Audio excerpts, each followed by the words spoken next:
Teenagers are scary. I mean, like, clown in the sewer scary. They just turn on you overnight, don't they? I tell people I'm a new mom. The children I gave birth to, yeah, several years ago, sure. But those kids, those sweet little things that brought us such joy and love and hope, they're gone. We are Moms Unhinged, a nationally touring stand-up comedy show. Join us in our podcast as we explore everything from motherhood, midlife crisis, marriage, divorce, online dating, menopause, and other things that irritate us.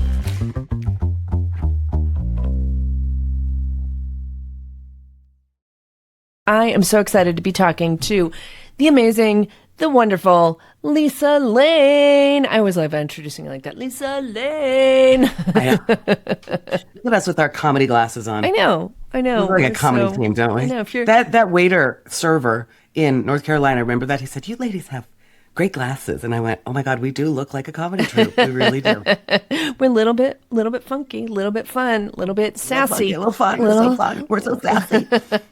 Good to be here, Andrea. How are you? I'm good. It was my birthday yesterday, and you wished me happy birthday, so thank you so much. And we're just, I always love these conversations, getting to say hello. I don't think I've had a really good conversation with you since the new year, so I'm happy. I know, that's right. I think, and it's so funny because I've done a couple local Moms Unhinged. Right? I have one coming up Thursday. I keep thinking you're on those shows. Yeah. I'm not kidding. I know. Like, I have a little birthday present for you, and I was like, "Well, I'm going to see Andrea," and I go, "Oh, no, I'm not. No. It's just weird. It's weird. I haven't seen you since November." Yeah, it's a long time. I know.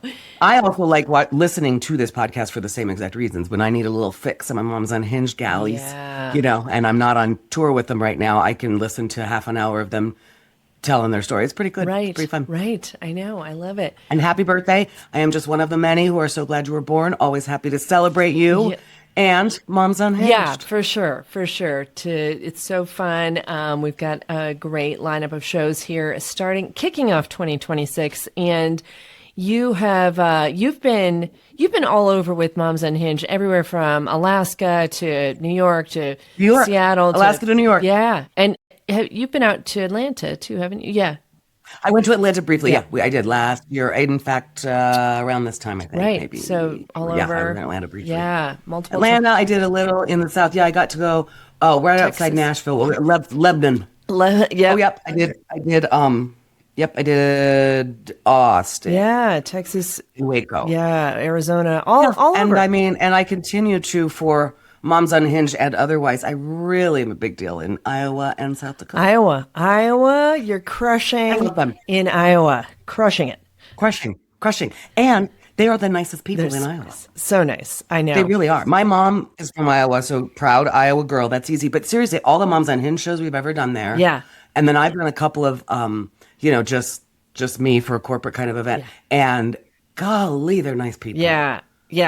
And you're about to hopefully do some cruise ships coming up, maybe? I am. I've booked my first cruise ship for the year. Yeah, nice. They're coming up in a couple of months. Yeah. Nice. Yeah, that'll be interesting. I've never been on a cruise before, Andrea. I never thought I was into cruises. I'm not a cruise girl. But years ago, the one goal I ever had in comedy, I heard somebody say, in fact, it was at a clean competition, and it was Phil Palisol, and he came back into the green room at Comedy Works in Denver and told us all, "Hey, this you're doing right here, doing clean comedy is a really smart thing to do." And he just mentioned, that's how you get the cruise ships. And I was a newbie comic, just all of it. And I went, "Wait, cruise ships? Did you say that? How does that happen?" And I had no idea how to pursue it. But anyway, they eventually they pursued me, and I get to start that this year. And I think I'm gonna love it. Yeah. Maybe I'm not gonna love it. I don't know. We'll see. If I don't love it, I think you're going to have a great time. So fun. I love the ocean. Yes. And it is so clean. I mean, Moms Unhinged, we do PG-13 comedy, right? The cruise ships, they are expecting us literally GE rated. Yeah. And so that is such an interesting challenge. That is, because we do have some innuendos that happen there, and can get a little spicy. I think this is funny, and I think it'll be interesting. I'm pretty convinced, also for some other shows I've done recently, that were like that, no, clean. There might be kids in the audience.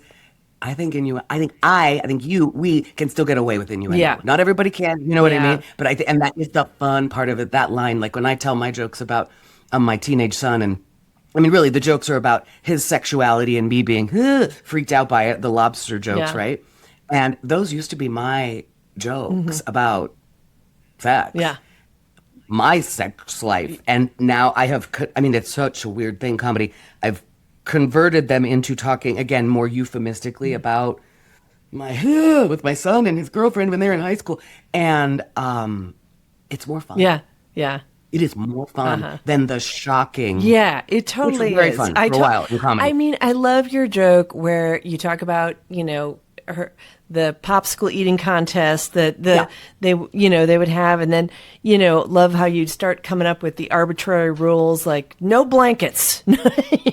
exactly right. Yeah. And you know And that it's so part, funny. that unhinged, like, and I say now that's exactly the moment I became a an unhinged mom. That stuff, like adding that no popsicles in the house, and then my brain just went to actual things that I thought like there should be no blankets in any cars of any teenagers. That part of that joke happened at a workshop in your living room. Oh, yeah. Oh, that's right. Oh my God. I was already starting to tell the jokes about my Yeah. son's girlfriend in middle school eating a popsicle Yeah. and watching that, and that making me very uncomfortable. And then it was a group Yeah. session about a year and a half ago. And in fact, I think that it partly came out of some of the moms, especially moms who have younger Uh-huh. sons amongst Yeah. us, they hate those jokes. They hate any mention. Ugh, you're talking about your son's Yeah. sexuality. I'm like, that's my whole shtick, It's man. coming up. My You the got to deal with teenagers it. and their hormones and how scary they are. That's my whole message to the world. This is very scary. Scary. They're scary. They're scary. Yeah, for Yeah. sure. And they continue to be scary, don't they? They continue to Yeah. break your heart. They really do. But with the holidays, you got two boys. They're older, right? And well, how old are they now? Two grown sons. Let's see. They are 27 and 26, almost 28. Yeah, right. Almost 27, 28. Yeah. Golly. Yeah. Can you believe I don't remember? I think that's true. I know. So so they are both in graduate school. They are grown. I really didn't do much comedy until they were out of the house. Mm-hmm. But I wrote a couple books for parents of teenagers, and I got into comedy originally just to have a live audience to practice because I was doing like PTSA groups and Yeah, stuff. yeah.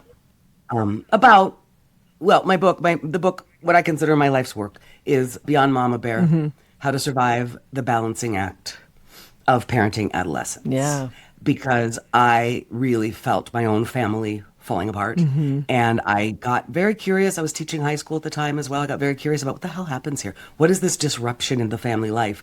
And the biggest thing is I was teaching and I noticed some of these kids are coming out of it better than others. Some of them are weathering this storm of their own hormones. Some families are weathering it better than others. And I literally, for my own survival, got curious about what's going on there.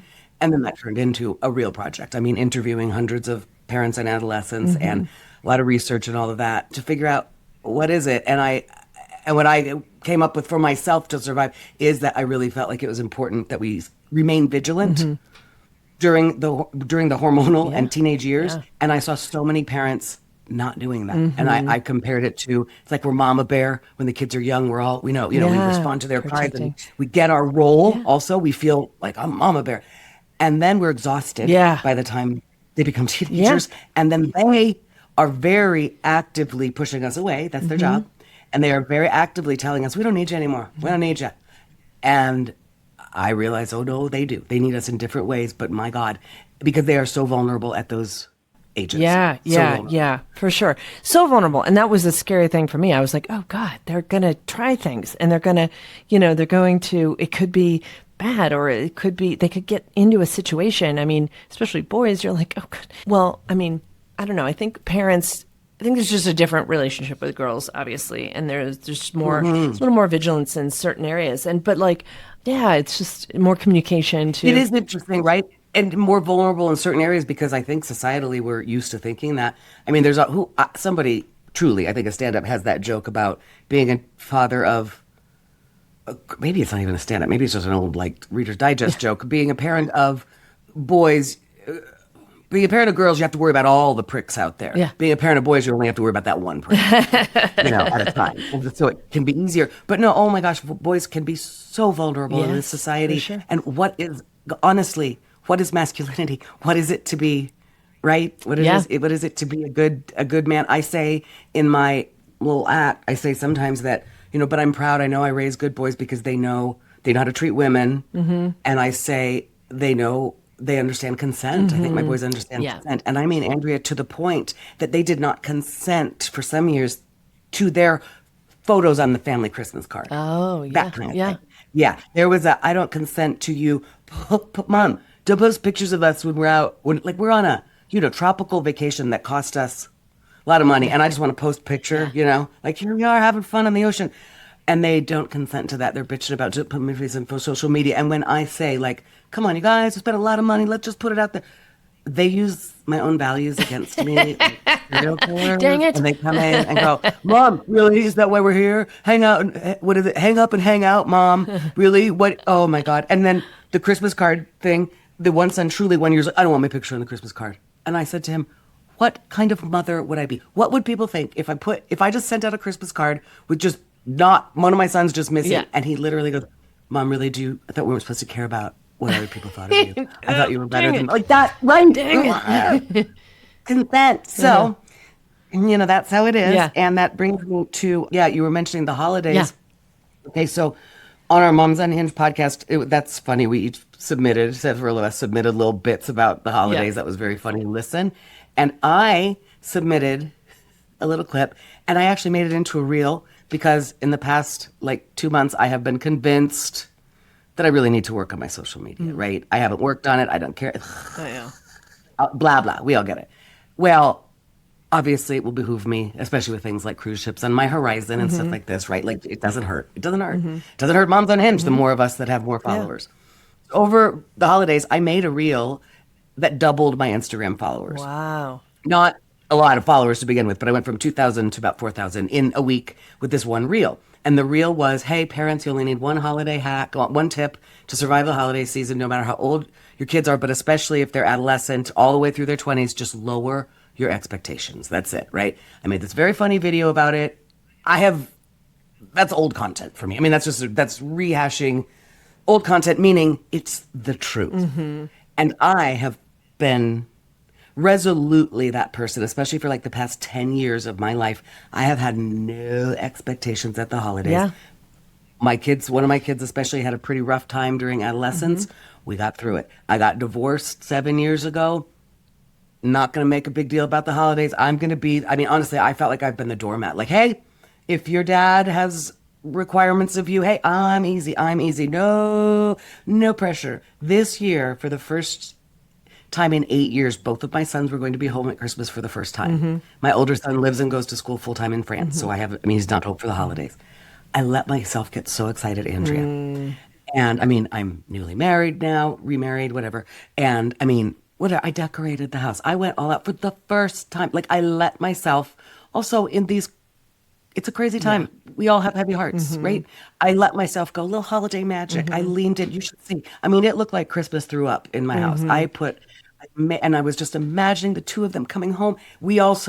I have not done anything in the past 10 years like get tickets to the Nutcracker or Christmas Carol or the parade, zoo lights, because whatever, hey.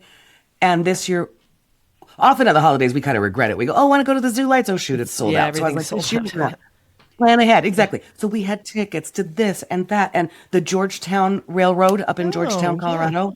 My mom's birthday. The boys are going to be home. We're going to take the train ride. So the son from France made it all the way home, no problem. The son who lives domestically but is in graduate school in the Pacific Northwest, well, a year before, so October of the year before, he and his girlfriend adopted a cat. And it was an old feral cat that was very sick. They couldn't put it back out into the wild, so it was either going to be euthanized, but they adopted this sweet cat. They're graduate students. They're very poor. So this cat has been interesting. It's needed some medical. Anyway, this cat got an infection, and they did not come home for Christmas. Oh, man. A sick cat. Okay? A sick cat. Andrea. God. And it was... my son called me and was like, I'm not coming home. And I started doing the mom thing. I started fixing it. Well, hey, how about we do this? Why don't you just board the cat? Why don't you do this? And at one point he said, well, we don't really want to board the cat. I understand this is rude, that this is the voice I do for my sons, but I can't help it. Well, we were actually pet sitting for some friends of ours, and while we were pet sitting, the pet died. And I was like, recently? God, how come we didn't hear about that? That seems like life changing. He was like, well, I mean, it was a gecko. I hate to laugh. Yeah, no, sorry. Laugh. Okay, this is very important that you laugh. Very important to me that you laugh. Because then it got this cat. So I was like, why don't you just come home? Like, you come a few days and then you go back and your girlfriend come and see her family the other few days. And the truth is, I mean, how do you tell anybody else in the family? Oh, by the way, Andrea, this is my good son. I'm not lying. They're both good. This kid is truly, he's fun. He's social. He is truly the other one is a little prickly sometimes. You know, if honestly, if the other one had said, I can't come home and he lives in France, I would have been like, bummer, we'll miss you. This kid and his girlfriend, we love her. We're like, wait, you're the fun ones. You're fun at all the games. It's the Georgetown train. And he called, and like I said, I was trying to fix it. Like, well, why don't you come for a few days? We'll change your tickets. Hey, we'll pay for a boarding. What is it that you need, right? And I realized, so this is what I'm getting to. They'll break your heart forever, but also as your kids become adults, it's so interesting, isn't it? I realized I was inelegant on that phone call. I gave him a hard time. In my defense, man, I was gobsmacked. Yeah. I was, what? I think I said, like, I'm going to feel like you're choosing a cat over your family. Yeah. And then I realized 3 hours later, I thought, he wasn't asking for help. He wasn't asking for advice. He was calling to tell me that they had made a decision that they know is going to be unpopular, right? And it's hard for them. They have made a decision. They have a boundary they have just told us about. And I went, okay, it's my job now to support that boundary. So what I did, I mean, I spent one day being very sad. Yeah. And in fact, that was a day I was watching the toddler of one of our Moms Unhinged comics, Janae Burris. I had Ezra here. So she picked him up after a show that night, and she's the first person I told. My son just told me he's not coming home. Now, I don't know if you've met Janae's mother, but she is quite a strict granny, and like, you don't mess around. You don't play with that lady. And Janae was like, what now? I know. What do you mean? Your son's not coming home. What? Not acceptable. Yeah. And then, of course, she and others asked me, like, do they not want to come home? I mean, is that and I went, okay, I got to think that through. When they come home, they do have to deal with me and my ex and all that, is it that? I went, no, I don't think it's that. I don't think it's that. I mean, they didn't want to make that decision. They were sad about it. They made a decision. It was my job to support them. So we did. Every day we asked about the cat. Andrea, at a certain point, this feral cat that has feline AIDS, they installed a feeding tube. Oh my goodness. Oh man. Oh. So I'm just putting it on record right now with you, Andrea Marie, and all my mom friends. If such time as I get to the point in my life when I need a feeding tube, just no. I'm done. Okay, let me go. Yeah. Let me go. Yeah. Yeah. They're poor graduate students. So in all of this, we're like, come to your course, trying to be so supportive, and the whole time just going, I know. I can't. And then, I mean, honestly, having to tell my mother, like, we show up at the cousin's Christmas party, like, I mean, everybody's like, what? They're the favorites. It may very well be that this kid went, I get a pass this year. He is the good one. He has lived domestically. The other one's lived abroad for many years. So since our divorce, he's the one who, he does show up, and yeah. Well, and it's so hard. Like, now that they're adults, they are making their own decisions, and you can't do anything. There's nothing like that. Nope. That is the challenge. You want to control everything. You used to be able to control everything. You used to be able to, when they lived into your house, you'd be like, no, you can't do that. That's, that I'm not allowing it. And now it's like, okay, all right. Right? Yeah, now I have And then you put yourself in your own, like, what are the times that I have done this? I have certainly come to my parents and my family and with unpopular decisions. Yeah. And how do I wish they had supported me, right? So I was proud of myself. I put myself in that place. And every day, how's the cat? Okay. Oh, and by the way, the cat is fine. The cat has lived. It's great.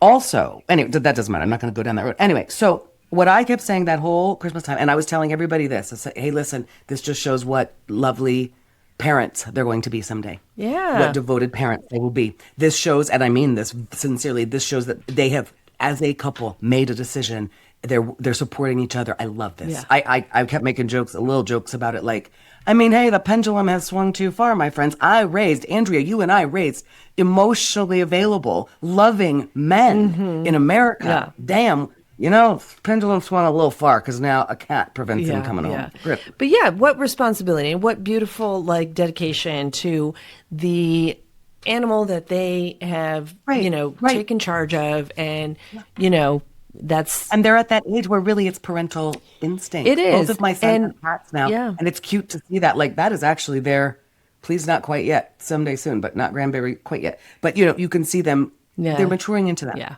But what I did say all Christmas, I was resolved to say all the positive things about them and spread that message. And very much said, but here's the thing. I'm gonna make fun of him about this for the rest of his life. That is my material now, and you cannot make this shit up, Yeah, right? yeah. I said that the whole time. Yeah. And then I posted another reel because, of course, I just told you I had all these new followers. So guess what? The algorithm and Meta is telling me, hey, you need to post more, do this, do that, right? Post more, Yeah. post more. We're going to give you, you've earned more viewership. You know Yeah. this stuff. I don't know it, Andrea. Oh God, I'm being, okay, got to make another reel. So I made a pretty sick reel, very funny, about, hey, just a follow up. Did I listen to my own advice? No, I did not.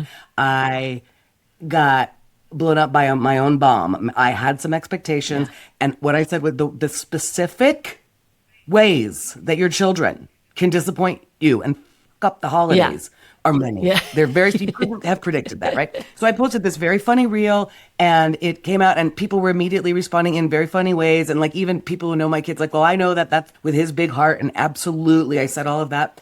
And my kids are not on social media. And so this has never been a problem. I've only asked them one time, like kind of for their permission in comedy, because mostly the stuff I talk about with them is either so far in the past or it is obfuscated enough. It's not directly about them, right? Right. And they know that and they're proud of it. Anyway, George isn't on the social media, but his cousins are. Oh. And I got sold out. And then my son called me and went, Mom, not cool. And he and his girlfriend were very hurt that I was shit talking them, and especially by this reel on Instagram. So this was the first time in my life that my comedy and the truth of life and the comedy conflating, Right. that I really had to deal with it in real time. I mean, and of course I went, it's done. The Yeah. reel's down. Yep. And what could I do for you? Yeah. But it was rough. Yeah, And it is hard as a comedian. Like people ask me that all the time. Do your boys see your comedy? And I used to be, I have a joke too that I used to be really scared about them hearing my comedy. Now I just don't care anymore. But like, but they've come. Your boys have yeah, come they've live come to my Moms shows, and Unhinged shows, right? it is tempting to like share something like that is personal because it's your life too. But I have the same thing. My boys aren't really. They are on social media, but it's tough. And so It was the first time it had really happened to me as an adult. In the world today, can you imagine these content creators, some of whom use their children? Oh yeah. Yeah. It's very, What a thing to navigate. Yeah. But it was the first time, and I've been listening to our podcast here, Moms Unhinged, and I was just listening yesterday to Stephanie McHugh talking about that, she's about to have a grandbaby. She's always joked about wanting to be called Carol as a grandmother, and her daughter's going no. And what Stephanie said, I just heard it yesterday and it kind of made me tear up. She just said, of course, in real life, I will always honor my children. And that is true. And I always will. And the thing is, the one we're talking about, I know he is proud of my comedy. Yes. Because I hear what he says about it to other people, and he has never once come to a show, doesn't want to, which is fine. I don't blame him, right? Didn't watch my Netflix show. The other one does Augie, and when he's home from friends, he'll come and see a little bit of comedy. Not a lot, it's not their thing. Yeah. But George specifically doesn't want to. But like I said, I know he's always been very proud of me. So I was, oh my God, I felt terrible. Yeah. I mean, I felt terrible for hurting his feelings. And the truth is, but I also defended it a little bit. Like, dude, this is the only defense, whatever. You broke my heart. I mean, I'm trying so hard not to make you feel bad about it. I said all the things that you and I just talked about. It's wonderful to see our sons grow into mature people, make your own decisions, make a decision with your partner and stick to that. I said to him, it really doesn't matter what the rest of us think, right? We can F off. It's what you and Gayleen are doing together. You're building your new life together. And I mean, all of those things. Yes, and son, I will shit talk you about it because it's funny, right? So it's interesting. And I mean, and I said, I will take that reel down so the whole world doesn't have to see it. But I told him, I'm going to talk about it. I mean, I'm going to talk about it. Yeah. And now that the cat is healthy and now that I think we've made amends. I talked to him yesterday. I think we're good. But I mean, I worried about it for a while. Like, oh God, did I just, and the thing is at Christmas time, Andrew, are you kidding me? I kept saying, like to my mother who was not pleased with I was like, I cannot let this fester into something that is George's identity with the family for the rest of his life. You know what I Yeah. mean? I cannot be that. I have to work hard not to let this become a shitty little thing that we just make fun of him for. You Yeah. know? Yeah, yeah, because that, the whole like little digs and little things, they add up and they are Uh-huh. truly like they are like death by a thousand cuts. Yeah. So we have And to I know what get it's through like it. to feel that way in a family. I mean, I'm a little bit, whatever, probably we all are the comedian. I'm a little bit of I don't want to say black sheep, but Yeah. I'm like, I said, I think my family thinks of me like a pet, kind of a crazy little pet. But it's the death by a thousand cuts, and I don't want it to become that. Anyway, Yeah. it Yeah. was such an interesting parenting, Moms Yeah. Unhinged kind of Yeah. journey. Not only the truth of, my God, the ways they can disappoint you and Yeah. your expectations can mess you up. Yeah, it is true. The expectations is a huge thing. That's like disappointment just comes from where reality doesn't meet what you had Right? expected. And it's so important too, like, maybe not necessarily like you joked about lowering your expectations, but really just, I mean, that's it too. And, or just removing those expectations as Removing. best you can so that you're just letting people be who they are. And that includes your kids, that includes people in your life, that includes your, spouse, you know. Yeah. No, well, so do you do that naturally, or do you go into things with high hopes for a living Yeah, kind of no, thing? I'm definitely an optimistic person. And Yeah. so it is hard when you're an optimistic person, you kind of have this vision of how things are going to go. And I really had to learn it. I really had to, I mean, it's like, 56 now, and it takes a long time. I really didn't feel like I mastered that until I got into late 40s. And I think I may be learning to master it right this very minute. yeah, I'm not kidding because it keeps kicking me in the butt. I talked about this with the therapist again yesterday also because it bums me out a little bit to go, but wait, but I don't want to let go of that optimistic. yeah, I don't want, but high hopes for a living. That's my thing. yeah.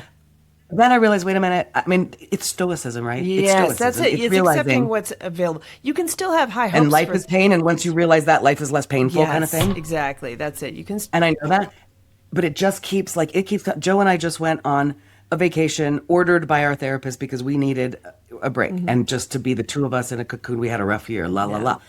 And right before we went, the weather was predicted to be rainy the entire time. We almost changed. I mean, if I could have gotten more of a reservation refund or whatever, we would have gone someplace else. We really, and so what we did is we just thought about all of the things we could do in the yeah, rain, on our beach yeah, vacation. So we went in. I mean, again, it's like, really, universe, you're going to kick me in the butt with this again? We went in with such low yeah, expectations, and then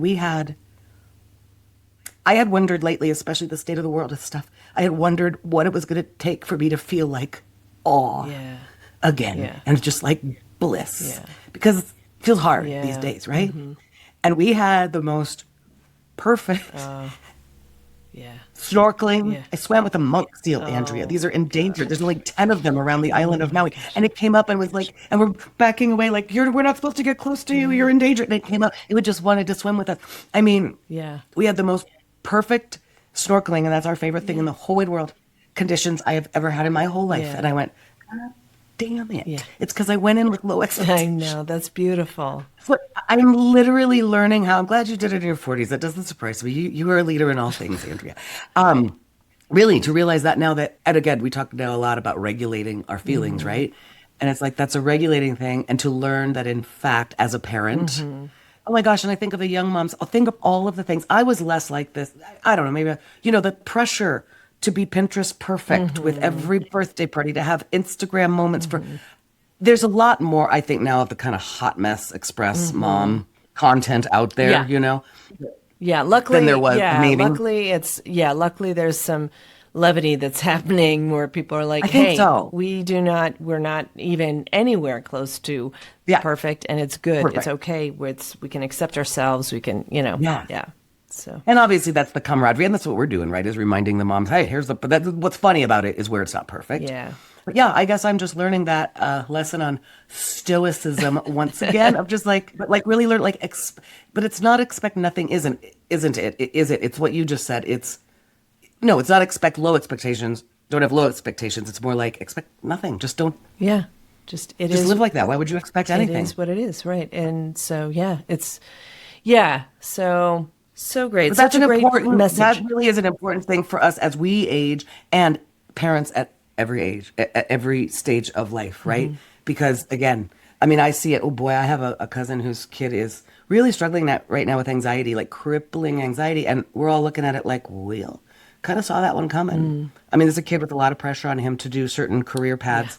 And we could all tell from age 3 Yeah. that this kid is not doing that. Yeah, I know. That's Not his so, jam. so true. So true. It's, And if we expect like you say, not less of them, but just kind of try not to expect anything. yeah. Let it be. Yeah. Let them be. Right? Let them be themselves. Yeah. Yeah. Love it. So that's what we're gonna try. Yes. That's my New Year's resolution. is Yes. to have- Oh my gosh. This, yeah, so good. And I can't believe this half hour has gone by so quickly, Lisa. It's amazing. So why don't you let people know where they can find you online? Yes, ma'am. Lisa Lane Comedy. That's the website. Yeah, I mostly work on Instagram now. I should get on TikTok. Whatever. I know. Yeah, Lisa Lane Comedy. That's it. You can find me there, and my books. You can find them there. Yeah. Lisa Lane Comedy. And I don't know if you've heard, but you can find me on the Moms Unhinged website. There's this dope function at the top where you can select by performer. Yeah. And see where I'm coming. See where the shows See where are. we're Yeah, all that's coming. awesome. I love it. And we will have all those links in the show notes. So thank you so much, Lisa. This has been great. It's Thank just always you. fun. A joy as always. Yeah, always a pleasure talking to you. Take care, everybody. Thanks for listening, and make sure you subscribe, share, and follow us on the socials to get more comedy clips.